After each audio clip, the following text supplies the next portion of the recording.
ठाकरे यांचंच नागपूरमध्ये रामरक्षा आंदोलन असेल। नागपूरमध्ये दुपारी 4 वाजता ठाकरेंच्या शिवसेनेचं रामरक्षा आंदोलन असणार आहे।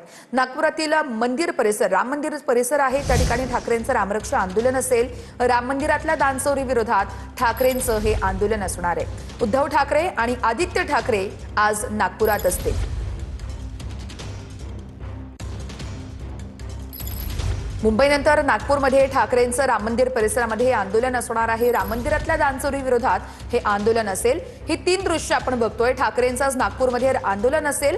ठाकरेंचं आंदोलन दुपारी 4च्या सुमारास होणार आहे। तर दुसरे दृश्य आहेत रामनगरमधील राम मंदिर परिसरात ज्या ठिकाणी हे आंदोलन होणार आहे त्या ठिकाणी आपण बघतोय बाळासाहेब ठाकरेंचे इथे मोठे फ्लेक्स लावण्यात आलेले आहेत। तर तिसरी दृश्य आंदोलनस्थळी ठाकरे सेनेकडून ठिकठिकाणी बॅनरबाजी करण्यात आलेली आहे। स्थानिक जे नेते आहेत त्यांच्याकडून उद्धव ठाकरेंच्या स्वागताचे बॅनर लावण्यात आलेले आहेत। थेट जाऊयात ज्या ठिकाणी आंदोलन असणार आहे उद्धव ठाकरे यांचं।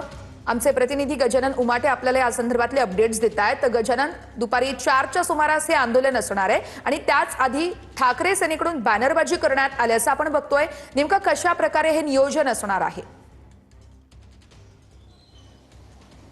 नक्कीच मी सध्या आहे रामनगर येथील राम मंदिरामध्ये। आपण बघू शकतो या ठिकाणी भगव्या पताका ज्या आहेत त्या लावण्यात आलेल्या आहे आणि मंदिराच्या मुख्य प्रवेशद्वारावर बाळासाहेब ठाकरे यांचे मोठे कटआउट्स जे आहेत ते आपल्याला पाहायला मिळत आहेत। मंदिराच्या आज कुठल्याही राजकीय कार्यक्रमाला परवानगी नव्हती, त्यामुळे मंदिराच्या अगदी बाहेर अशा प्रकारे मंच टाकून या ठिकाणी उद्धव ठाकरे यांची सभा होणार आहे आणि हा संपूर्ण मंदिर परिसर ज्या मंदिरामध्ये रामरक्षा पठण होणार आहे तिथे आकर्षक सजावट जी आहे ती या ठिकाणी करण्यात आलेली आहे। आपण हे दृश्य या ठिकाणी बघू शकतो। याच मंदिरामध्ये प्रसिद्ध मंदिर आहे आणि याच ठिकाणी इथे उभे राहून उद्धव ठाकरे राम रक्षा पठण करणार आहेत। तो संपूर्ण परिसर या ठिकाणी भगव्या पताका लावण्यात आलेले आहे। मंदिराची आकर्षक सजावट या ठिकाणी अजूनही सुरू आहे। बघा, या सगळ्या फुलांच्या माळा लावून हे संपूर्ण मंदिर जे आहे ते ठाकरे गटाकडनं सजवण्याचं काम युद्ध पातळीवर सुरू आहे। राम रक्षा पठण कार्यक्रम होतो आहे अयोध्येमध्ये। दान चोरीच्या विरोधात हे आंदोलन आहे।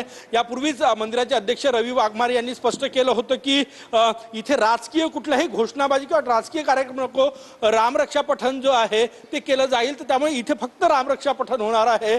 संपूर्ण घोषणाबाजी, बाईट्स आणि भाषणं जे आहेत ते या मंदिर परिसराच्या अगदी बाहेर मंच उभारलेला आहे तिथे होणार आहे। आपण या ठिकाणी बघू शकतो हेच ते मंदिर आहे जिथे या ठिकाणी पूजा होणार आहे। मंदिराचे पुजारी आपल्या सोबत आहे। तर काय सांगणार, आज उद्धव ठाकरे या ठिकाणी येणार आहे, मंदिराची कशी तयारी म्हणजे आतमध्ये फक्त रामरक्षा पठण आणि महाआरती होईल। एक रामाची आरती आणि मारुतीची आरती होईल। फक्त हा कार्यक्रम मंदिराच्या आतमध्ये राहील। निश्चितच त्याच्यानंतर कुठल्या घोषणाबाजी काही करता येईल? निश्चितच गजानन, या आंदोलनावरती आपलं लक्ष असेल। तुम्ही सगळे अपडेट्स आपल्यापर्यंत पोहोचवत राहा। तुर्तास धन्यवाद दिलेल्या या सविस्तर माहितीसाठी।